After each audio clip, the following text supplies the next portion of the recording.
咁有好多老友記咧都問過我，養老社區同埋養老院到底有啲咩唔一樣？咁如果你覺得養老社區就係一個高級少少嘅養老院嘅話咧，咁我下面講嘅話咧可能會顛覆你嘅認知。CCRC 養老社區最早係嚟源於美國嘅。咁作為一個從業者，今日一條長視頻幫你搞清楚美國嘅 CCRC 養老社區係咩樣。信輝又做咗邊啲本土化嘅升級？我哋先講 CCRC 先啦。佢嘅全稱咧叫做 Continued Care Retirement Community， 持續照料退休社區。佢嘅理念就係俾一個可以一直住到老嘅屋企，喺嗰度就好似搬入咗一間專門為退休生活而設嘅小區，按身體嘅健康狀況分唔同嘅區域嚟入住。比如話獨立生活區咧，生活簡直就比退休之前仲加豐富，有唔同嘅課程活動啦、社交生活啦，就相當於搬入咗一個興趣俱樂部裏邊一樣。協助生活區咧，就需要一少少嘅幫手啦，比如話記唔住食藥啦，或者我哋彎腰洗自己嘅腳唔係好方便嘅時候咧，就會有專人嚟幫手嘅。而康復區同埋長期照顧區咧，就需要一啲更加專業嘅護理同埋康復啦。比如話我哋中咗風之後嘅言語治療啦，或者亞茲海默症啦，呢啲可以得到更專業嘅照護服務。最緊要嘅係所有嘅呢啲轉換咧，都係喺同一個社區裏面完成嘅，朋友同埋環境都係熟悉嘅。唔使因為身體嘅變化而係喺唔同嘅醫療康復機構裏邊走嚟走去，減少咗我哋晚年嘅一啲焦慮同埋不安。而喺呢啲背後咧，係一支多學科嘅團隊喺度提供服務嘅。你唔使專登靠運氣去揾某一個保姆去幫你，而係有醫生啦、護士啦、護理師啦、康復師啦、營養師啦、心理諮詢師啦等等嘅專業嘅管家團隊，為你嚟定製專門嘅照護方案。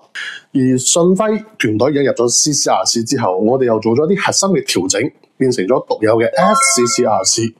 令佢更加懂得香港長者同埋華僑長者嘅心。第一就係自由繁華嘅體驗啦。CCRC 社區咧，一般會揀地址喺啲比較偏遠或者出行方便或者探訪困難嘅一啲地方嘅。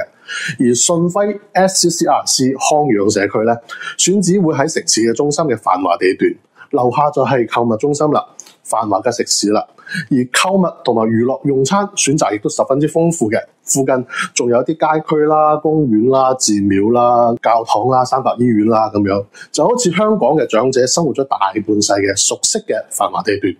完全係自由出行嘅、自定義多彩嘅生活，咁樣先至叫做美好多彩嘅活力啊嘛！呢度先至係養老生活嘅動力嚟嘅。而第二咧就係全面嘅安全保障啦。喺信輝嘅 SCCRC 康養社區裏邊，有大型嘅醫療門診，從日常嘅體檢門診到急救，全部都可以喺屋企門口搞掂。仲有香港嘅港醫港藥服務，線上香港醫生問診，藥物直接寄到嚟我哋屋企。周邊仲有三甲醫院，呢啲嘢喺普通嘅養老院係冇辦法想像嘅。仲有屋企隨處可見嘅緊急拉繩啦，隨身佩戴嘅有定位報警系統嘅智能手錶啦，智能床墊啦，防跌倒嘅傳感器啦，呢啲黑科技，呢啲細節都係實實在在嘅安全嚟嘅。第三就係生命終點嘅守候啦。好多人好避諱去講往生呢個話題，但係我認為咧，人係要學識接納嘅，提前去傾呢個話題，令到我哋嘅長者同埋佢哋嘅屋企人能夠更平和咁去接受，未雨綢繆，做好準備工作。等到呢一日真正咁嚟臨嘅時候，亦都令到往生嘅手續更加有序咁去進行。維護住我哋逝者嘅尊嚴，亦都安撫住生者嘅心靈，亦都令到社區可以盡到持續照護嘅服務。養老院同埋養老社區嘅唔同，係令長者從感覺被拋棄喺孤島，到主動生活融入社會嘅區別，關乎專業，關乎價值，關乎溫暖，亦都關乎一個個鮮活嘅人點樣開心咁度過人生嘅下半場。